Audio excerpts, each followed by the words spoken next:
Assalamualaikum dan salam sukan untuk semua. Seri Asal Leman Abu Dhabi Emirat Arab Bersatu UAE, Tunku Panglima Johor Tunku Abdul Rahman Sultan Ibrahim melakar sejarah selepas meraih kemenangan sulung kategori GT perlumbaan pusingan keempat di Lita Yas Marina.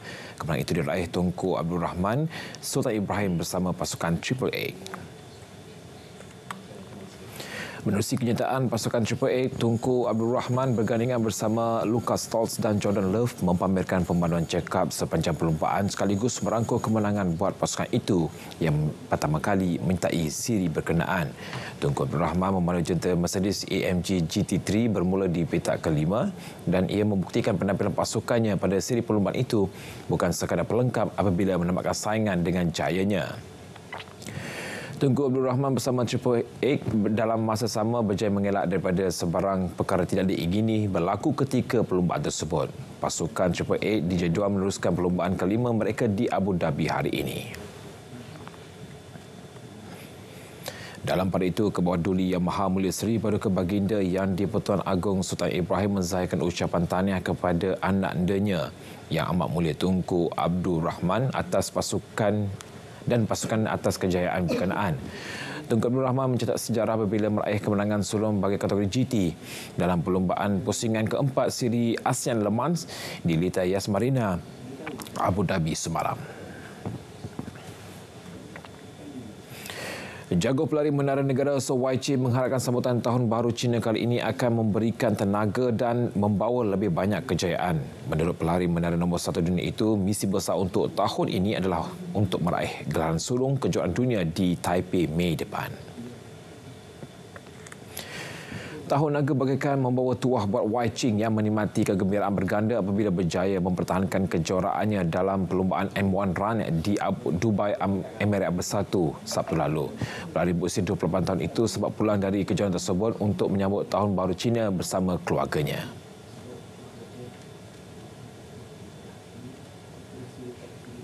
Dua-dua menang. So boleh ia merupakan permulaan yang sangat baik bagi Wai Ching sebab kekalkan juara sampai hujung tahun. So lagi tahun naga. So memang bertenaga lah.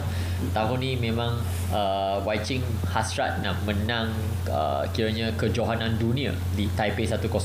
Title ni agak penting, agak bermakna untuk Wai Ching. Walaupun nombor 1 dunia tapi kena ada juara kejohanan dunia. Kali terakhir dia mencari saingan kejuaraan dunia pada tahun 2018 sebelum dihentikan susulan pandemik COVID-19. Wai Ching bakal mencari larian menara kebangsaan Amerika Syarikat pada 25 Februari ini sebelum ke Poland pada Mac depan sebagai persiapan ke kejuaraan dunia. Tenis terbuka Abu Dhabi, pemain pilihan utama Elena Rybakina melakar kemenangan ke atas pemain Rusia Daria Kasatkina pada perlawanan terakhir terbuka di Abu Dhabi 6-1, 6-4 semalam. Kemenangan itu menambah koleksi trofi kedua Rybakina pada musim ini dan ketujuh keseluruhannya.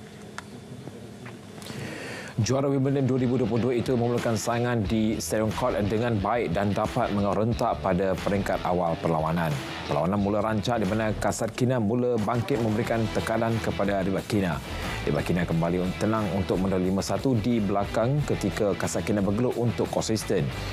Juara Brisbane berusia 24 tahun itu mendapatkan set pembukaan pada minit ke-25 perlawanan. Rybakina tidak diberikan peluang kepada lawannya selepas pukulan silang berjaya memperdaya Kasatkina sekaligus mengesahkan gelaran musim ini. Tenis terbuka emas, pemain Perancis Ugo Humbert berjaya menewaskan wakil dari Bulgaria Grigor Dimitrov untuk muncul juara kejohanan itu semalam. Pemain berusia 25 tahun itu menewaskan Dimitrov 6-4, 6-3 untuk memenangi peranan akhir peringkat jelajah kelimanya. Kemenangan itu memberikan Humbert mara ke tangga ke-18 dan ranking ATP baharu. Selepas menutup set pertama, Humbert berjaya menyamakan dua mata dalam perlawanan pembukaan set kedua sebelum mendahului 3-0. Namun beliau tidak pernah menoleh ke belakang untuk menewaskan lawannya dan melakar kemenangan pada minit ke-84.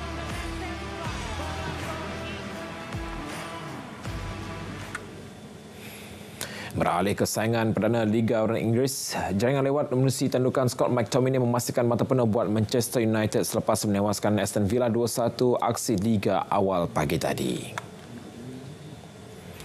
Rasmus Højlund meletakkan United di hadapan apabila menjekan gol pada minit ke-17 menewaskan penjaga gol Emi Martinez. Andrew Onana beraksi cemerlang selepas berjaya menyamakan gawang United, namun pemain tengah Douglas Luiz memecah kebuntuan Villa dengan gol penyamaan pada minit ke-67. Pemain gantian McTominay yang dimasukkan pada separuh masa kedua muncul Villa selepas berjaya menjekan gol kemenangan minit ke-86 memastikan 3 mata buat United. Manchester United kini berada pada kedudukan ke-6 dengan 41 mata selepas kemenangan ketiga berturut-turut, 5 mata di belakang Villa di tangga kelima.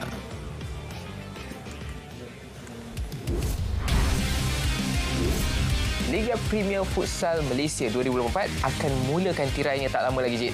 Kita tengok ada beza tak dengan edisi 2023 yang kita kena nantikan lah. Okey, kalau ada liga macam tu, kita nak tengok juga ada perubahan ke kepada sukan futsal ni dekat Malaysia ni setelah adanya liga-liga tu dijalankan. Tapi Kembang semuanya kita akan bincangkan dalam Planet Sukan. Pastinya untuk anda hari Ahad TV1 dan juga Sukan RTM. Planet Sukan setiap Ahad 10 malam di TV1 dan saluran sukan RTM.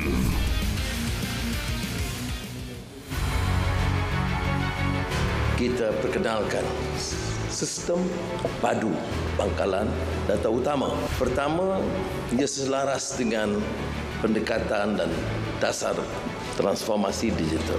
Kedua, menjamin supaya manfaat dan kemudahan itu dinikmati oleh orang yang berhak menerimanya. Dan tentunya dengan cara yang sedemikian, mengurangkan kos, mengurangkan ketirisan.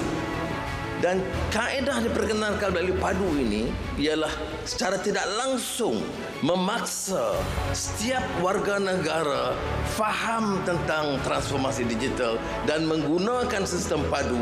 Dengan sendirinya kita ada pencerahan kecelekan budaya dan kecelekan digital. Sekian Stadium RTM dari Sungai Kesegara Palestin Pasti Merdeka. Salam Malaysia Madani dan salam sukan untuk semua.